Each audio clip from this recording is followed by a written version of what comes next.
Welcome back to the next video. Today, I am going to discuss about the ventilatory part of severe COVID-19 ARDS. The question is when to ventilate or whether to ventilate a patient with COVID-19.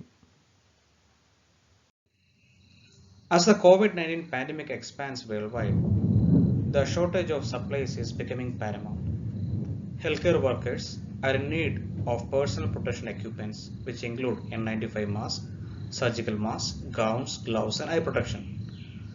The rapidly growing shortage of ventilators is also becoming a dire concern. A global debate has emerged among doctors treating COVID-19.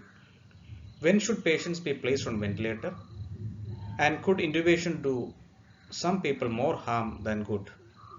It is one of the biggest medical questions of the day, and it has got a lot of media attention. This is which came on Star Columnist, and this is another article which came in Time saying that why ventilators may not be working as well for COVID-19 patients as doctors hoped. This is another article which came in Medscape recently saying that is protocol-driven COVID-19 ventilation doing more harm than good. Again, in Life Science, article came, are ventilators being overused on COVID-19 patients? The standard procedure for any ARDS patient till now is to intubate relatively early as soon as possible.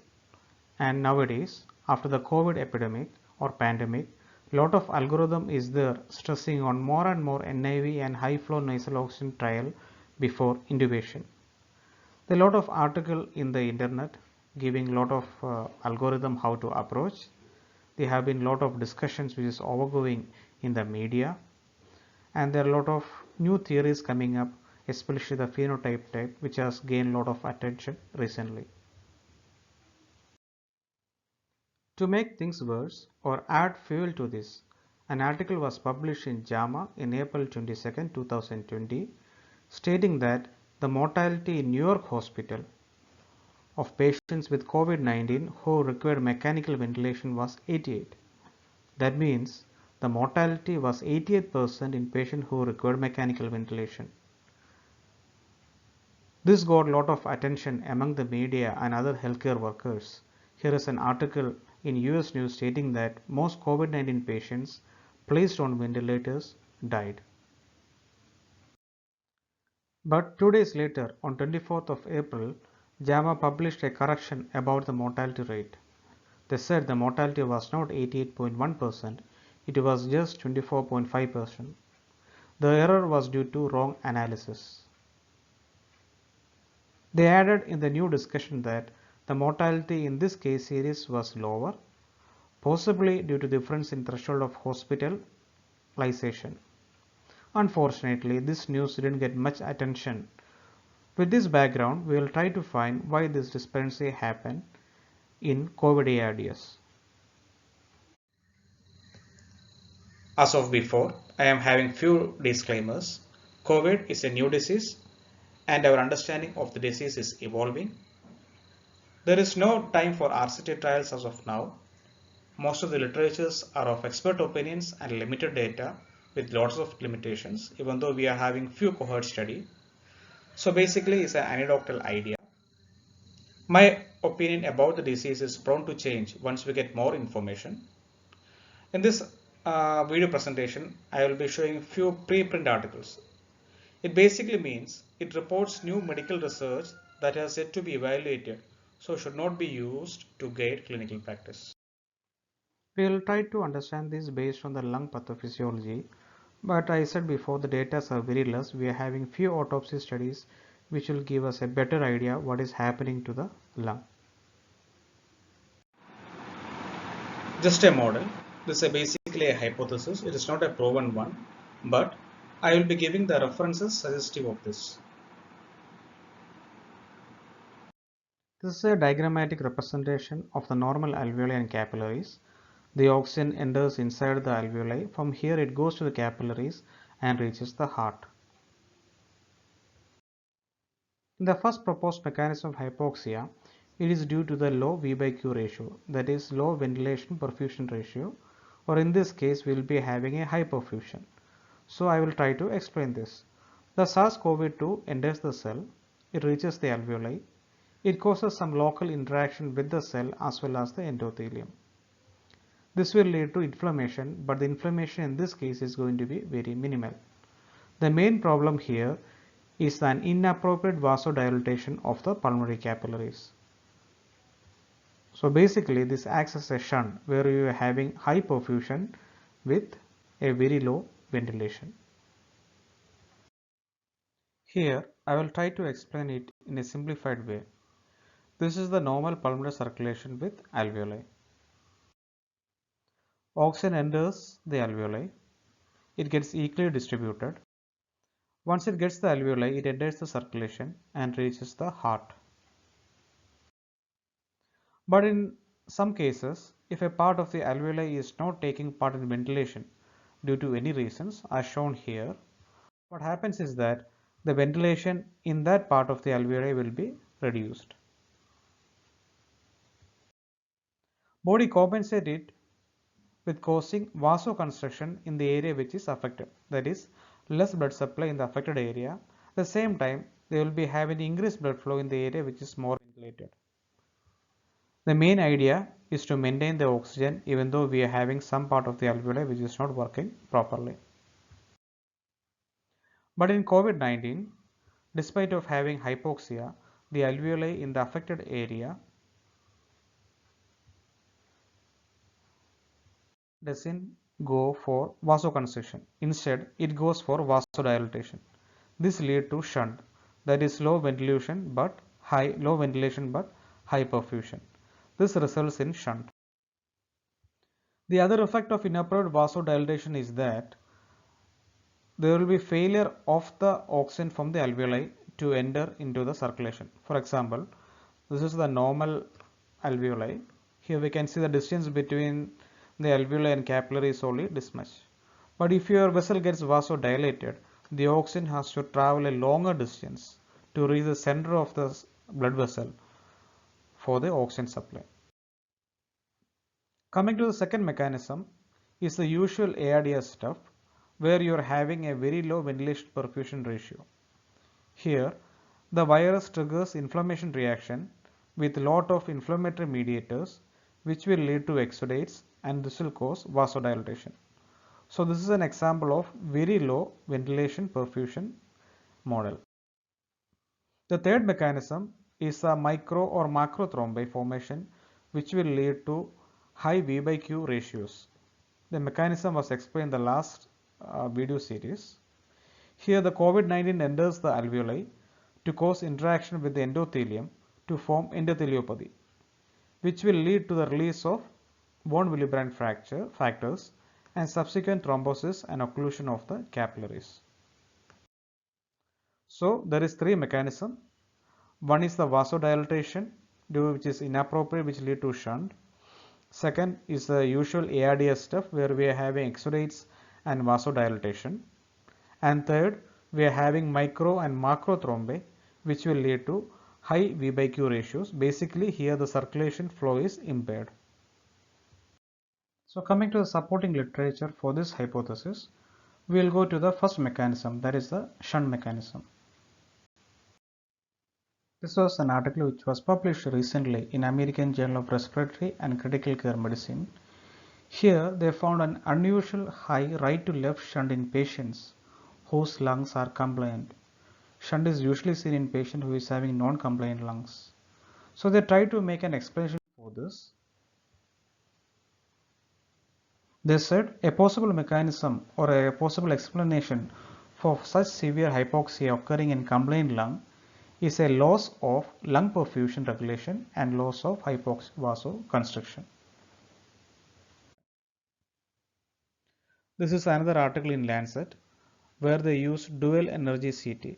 In fact, this was the first published dual energy CT imaging of COVID-19 patients. Dual energy CT imaging is used to assess lung perfusion. 3 patients with COVID-19 pneumonia. Total 9 patients was taken. After this, 3 patients imaging they have shared in the article. This patient didn't have any history of smoking, asthma, COPD or other pulmonary condition. The D-dimer was very high and they had a high clinical suspicion of pulmonary embolism. That is why they went for CT. And they were not able to find any pulmonary embolism in the following cases.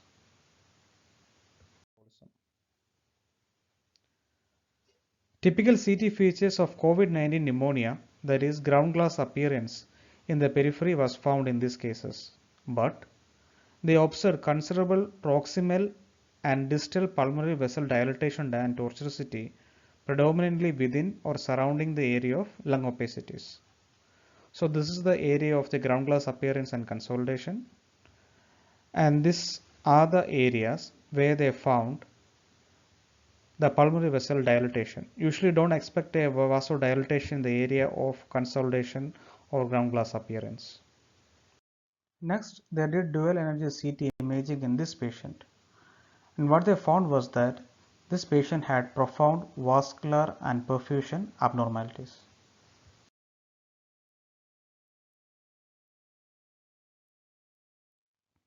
There were mainly three findings in this dual energy CT. First, they had an area of decreased area of peripheral perfusion, which corresponds to the area of the ground glass appearance. Second, this was followed by an area, a halo area just above the decreased perfusion, which had a very high perfusion. And this was followed by a preferentially increased perfusion of the lung proximal to the lung opacities. So basically they had an area of ground glass appearance followed by an area of increased perfusions. Now the question is that what did the ground glass opacity represent in this patient? Were the ground glass opacity an airway disease like a typical consolidation, or was it something else like a shunt? They said that the mosaic perfusion pattern didn't correspond to the findings of bronchial wall thickening or secretions, making airway disease very unlikely for the cause of hypoxia. And they also mentioned there was a relatively failure of normal physiological hypoxic vasoconstriction in the setting of overactivation of a regional vasodilatation. So again, this was corresponding to the shunt. And they concluded or summarized the article saying that these are suggestive of intrapulmonary shunting towards the area where gas exchange was impaired, resulting in a worsening of ventilation perfusion mismatch and clinical hypoxia. So this corresponds to the area of vasodilatation or shunt in our hypothesis. These are the other dual CT image of other COVID-19 patient. We showed the same thing, ground glass appearance, ventilation perfusion mismatch. This is the dual image of the third patient. Again, here we can see the ventilation perfusion mismatch or perfusion abnormality. This is a special report from Netherlands about COVID-19 patients. They said all the patients showed ground glass opacities. They also mentioned subsegmental vessel enlargement in area of lung opacities in about 90% of the patients, which could be hyperemia or increased blood flow. This is a CT of a patient after 7 days of initial symptoms. Here we can see bilateral ground glass opacities and we can see the vascular thickening. This is the CT which was repeated after 3 days. Here the patient was clinically bad. The CT corresponds to the same thing, showing progression of ground glass opacities with vascular thickening and interstitial pulmonary edema. The same patient, they showed no evidence of pulmonary embolism on CTPA, but patient had multiple bilateral perfusion deficit with increased blood flow in and or adjacent to the area of ground glass opacities. We discussed about the first hypothesis, the vasodilatation. Now we'll go to the next one, which is the microthrombi or the thrombus formation inside the capillaries. Here, the SARS-CoV enters the cells and it causes damage to the alveolar as well as the endothelium cells, which will release the von Willebrand factors and causes the thrombus inside the capillaries. This was discussed in the last video series. You can go through it. This was explained in the last video series. I will be explaining once again. Here, with the help of the ACE1 receptors, angiotensin 1 converts to angiotensin 2. This angiotensin 2, with the help of ACE2 receptors, converts to angiotensin 1,7. This is the normal process which is happening in the body, and this is how the pulmonary capillaries is going to look in a normal patient, in a normal person. Once your cell gets infected with COVID-19 with the ACE2 receptors, which is engulfed inside, the angiotensin 1 is able to convert to angiotensin 2, but your angiotensin 1,7 level comes down. This will lead to an increased amount of angiotensin 2 in your cell. Changes the balance to a different direction. Higher the angiotensin 2, it leads to vasoconstriction, prothrombotic and pro-inflammatory situation. So this will lead to acute remodeling due to relative excess of angiotensin 2. That is, this will lead to dysregulated inflammation. There will be vasoconstriction in the peripheries. There will be inflammatory endotheliitis, and there will be increased vascular permeability. So increased angiotensin 2, which again promotes the prothrombotic situation, will lead to fibrin formation in the pulmonary capillaries. This is example of microthrombi. This can be one of the reasons for this microthrombi formation in the pulmonary capillary.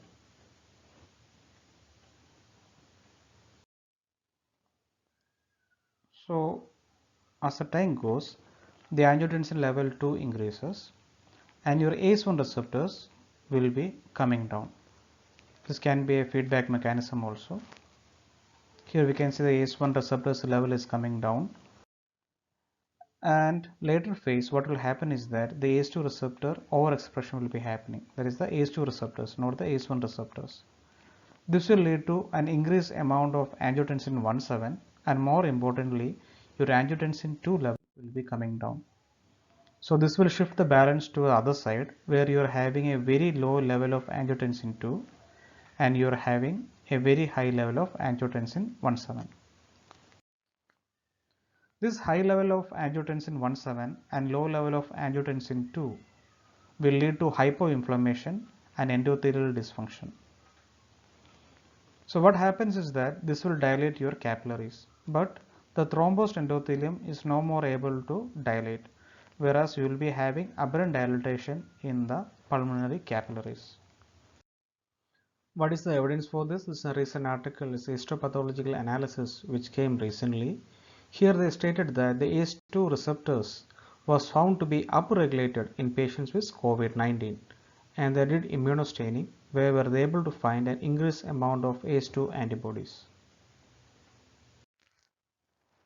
And this is a very good article which was published in 28th April 2020 in Intensive Care Medicine, where they have mentioned this phasing, the first infection phase followed by the dysregulated inflammation followed by the hypoinflammation or the endothelial dysfunction. And they mentioned that this will lead to subphysiological angiotensin 2 concentration. Low angiotensin 2 in this phase will lead to vasodilatation, worsened capillary leaks, impaired endothelial conductance and autoregulation. And these are the phases which happen during this study. Now what are the imaging? This is an imaging which help us to understand it properly. This is a quantification of HRCT comparing small blood vessels between healthy and COVID-19 patients. The left side is the healthy and the right side is the COVID-19 patients. Here we can see the small blood vessels are less prevalent in COVID-19 due to vasoconstriction. This is an interesting autopsy study published in Histopathology May 2020 on 4th. This is the largest cohort study done and published so far. The postmortem study was suggestive of vascular dysfunction. Here they mention the morphological or gross appearance of lungs in COVID-19 were not as extensive damage or severe enough like we see in SARS, MERS or other cases. Also, they said the virus were observed in type 2 nematocytes and the inflammation was on the lower level. But inflammation was high only if they had a superadded bacterial infection. Diffuse alveolar damage was less pronounced in the patients with microthrombi. In this study, 4 of the patients had pulmonary embolism. Microthrombi is a regular feature of diffuse alveolar damage or classical ARDS. So the question is that what is the cause of microthrombus we found on COVID-19? Is it due to the vascular cause or is it due to the classical ARDS? The author stated that this is different from the regular thrombi of diffuse alveolar damage. They said these findings may represent a histological correlate of coagulopathy described in COVID-19 patients and the above mentioned observation being consistent with the complement-mediated microvascular injury in the lung and the skin. So we will try to find the evidence. This is the gross finding of a typical COVID-19 lung, where we can see thickened alveolar septum and congestive interstitial aspects, which is highlighted here with interstitial congestion. It doesn't look like a normal classic ARDS. And this is an article in press where the authors reported 5 autopsy cases and demonstrated complement associated microvascular injury and thrombosis. This is from New York. And they said that the pattern of COVID-19 pneumonitis was predominantly a less inflammatory septal capillary injury with significant septal capillary mural and luminal fibrin deposition. No viral cytopathic changes were observed, and the diffuse alveolar damage with hyaline membrane inflammation, type 2 pneumocyte hyperplasia, which is usually a hallmark of classical ARDS, were not prominent.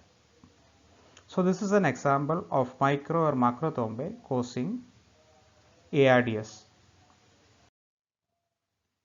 In conclusion, they said at least a subset of severe COVID-19 had catastrophic microvascular injury syndrome due to complement pathway and associated procoagulant state. Here we can see this is a rash surrounding the inflammation in the gluteal region. Here we can see the endothelial injury and a thrombus inside the vascular structure. And this is the immunohistochemical stains highlighting the complement deposits along the microvascular. Again, here also we can see the rash on the plantar aspect of the feet. They have taken biopsy where here the vessel is outlined and vessel shows presence of thrombus. This is the C5b9 deposits in the skin lesion, which is stained brown. This is the C4d deposit along the endothelium and subendothelium, which is again stained brown. This is compared to the normal skin where it appears like this. Again, they had a lot of skin lesions. This is another rash on the lower extremity where they were able to demonstrate in the dermal subcuticular junction vessels containing fibrin and thrombi. They had complement deposits of C5b9 along the vessels, which is stained brown. This along the vessel again is stained brown. This is the normal vessel, how it appears in normal appearing skin. They went for further staining like C4D. They stained for the co-localization of SARS-CoV-2 spike glycoprotein, which was actually positive in this study. These are the other staining which we did in this study, which came to be positive in IHC. This is another article which published in Thrombosis Research. Here also, they showed multiple ground glass opacities in the lung associated with Wachler sign, and we can see some fibrous streak, and there were signs of vasodilatation, which is shown here, the vasodilatation. The area of Wachler sign is shown here, and they was also able to demonstrate some fill-in defect, which is suggestive of pulmonary embolism. Coming to the last course, this is the classic ARDS stuff where we will be having X-rays and vasodilatation There is one showing extensive bronchopneumonia infiltrates in a COVID-19 patient, which was superimposed with suppurative pneumonia. This is the normal clinical course in classic ARDS, where we are having exudative phase, followed by proliferative phase, followed by fibrotic phase. This is the normal alveoli under microscope, where we can see the empty alveolar spaces. We can see the thin alveolar septum. Coming to the exudative phase. In exudative phase, this changes completely. You will be having loss of bronchial epithelium, you will be having breaking tight junction, there will be vascular damage, and your alveoli is going to get filled with inflammatory mediators, which is basically the exudates. So these are the changes which happen in the exudative phases. And this is how it looks under the microscope, where we can see the inflammatory cells, we can see the widening of the alveolar septum and the spaces. Here we can see hyaline membrane formation, and most of the patient recovers rapidly, but if the patient doesn't recover, they go to the next phase. The next phase is known as the fibrotic phase. Here there will be extensive damage to the basement membrane, there will be loss of surfactant production, there will be a lot of fibrosis in the interstitial, intraalveolar, your capillaries get obliterated, and they will be having a lot of myofibroblast, and your persistent intraalveolar flooding and coagulation also will happen. So basically this is a catastrophic stage to happen. This is how it looks under the microscope, where we can see the fibrotic phases, like fibrotic nodules filling the alveolar spaces. This is another article which came on 21st of April in Medre RxVIV. Here they show the edematous heavy lung. This represents the classical ARDS thing. And this is the microscopic findings in the lung, where we can see diffuse alveolar damage with hyaline membrane formation. The insert shows hyaline membrane that are highlighted brown by IHC of fibrin. The septal capillaries are congested. The type 2 pneumatocytes with mild atypia that is highlighted in the brown with IHC is shown here. And here we can see the congestion of the septal capillaries, which is more prominent. And the microthrombi in the septal capillaries are highlighted brown with IHC for fibrin. And here we can see the hyaline membrane. We can see the diffuse alveolar damage in the organizing phase. Here we can see multinucleated giant cells and pleomorphic reactive pneumatocytes, which is highlighted here. And this is the histological features of this patient. If we look carefully in this study, they were not able to find microthrombi much in this study. And most of the patient here which was in the study had diffuse alveolar damage, and almost 50% of the patient was in the organizing phase of the pneumonia. So the majority of the patient demonstrated pulmonary edema, pronounced reactive type 2 pneumatocytes, intraalveolar fibrin, hyaline membrane consistent of diffuse alveolar damage. Now how to identify and what is the treatment approach for these diseases? As I said before, we are having three pathophysiological processes. One is the shunt, second is the classical ARDS, and third is the microthrombi. And unfortunately, these things happens together in some of the cases, or it can be happening as a dynamic process at different time phases. If you are having a two vasodilatory cases, how to identify this? This is how the chest X-ray looks. It will be relatively clear with some focal opacities bilaterally or in a particular part of the lung. In case of classic ARDS, there is no doubt we will be having bilateral infiltrates or opacity in both the lung field. In case of the microthrombi, what we see is a relatively clear lung. In fact, this was the first COVID-19 case which was reported in Canada. The patient came with hypoxia, and this was the first chest X-ray. It was taken when the patient came to the casualty. What about the CT? In CT, in the type 1 or the vasodilatation 1, we can see very few ground glass opacities. Here you can see some amount. In type 2 or when you are having a classic ARDS, you will be having lot of ground glass opacities all over the lung field when compared to the vasodilatation where the ground glass opacities are minimal. What about the type 3? If you are given contrast, in some cases we will be able to find this filling defect which actually represent the embolic phenomena. Now one interesting question, can we have a clear chest X-ray in severe hypoxic COVID-19 patient who is on ventilator? This was a correspondence when came in NAGM in April 21. This is about the clinical characteristics of COVID-19 in New York City. Here we can see around 16.5% of the patient they had a clear chest X-ray.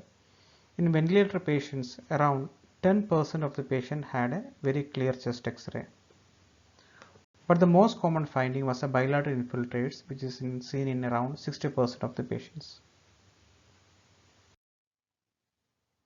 Now about the approach, we have to know how to find the each type. We went to the imaging. Now the main features of the type 1 or the vasodilatation is the L phenotype, which I have been explained in my previous video series.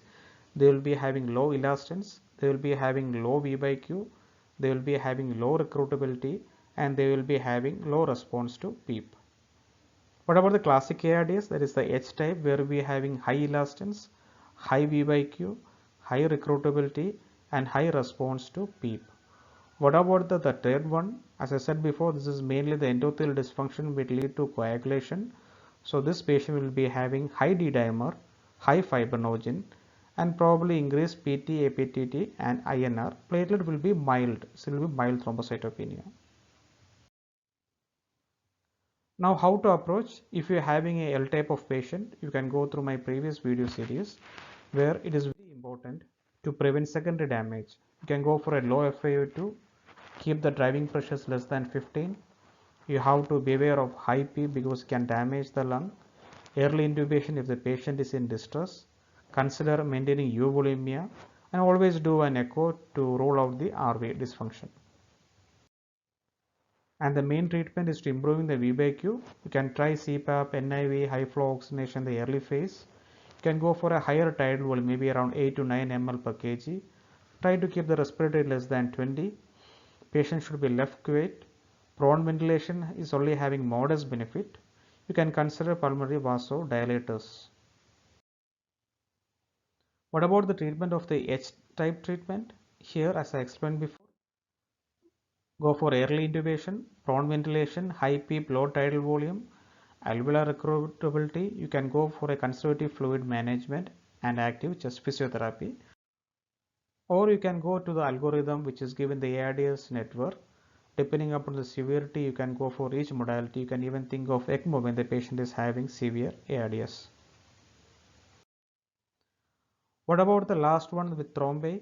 It's basically anticoagulation. Now the question is how to anticoagulate. There is a lot of algorithm. This is an easy algorithm from ESC Cardiology Society. I have explained this algorithm in the previous video series. You can go through it. And to summarize the session, we explained three hypotheses. One is the shunt, second is the classic ARDS, and third is the microthrombus inside the lung. And second, we discussed about how to identify. Probably imaging will be helpful if done at the early stage, and know about the characteristics of each types, the L type, H type, and the type with the thrombus. And treatment part, L type is very important to prevent the secondary damage. H type is similar to the ARDS stuff which we are doing, or the classic ARDS treatment, and for anticoagulation is useful for the thrombi part. Thank you.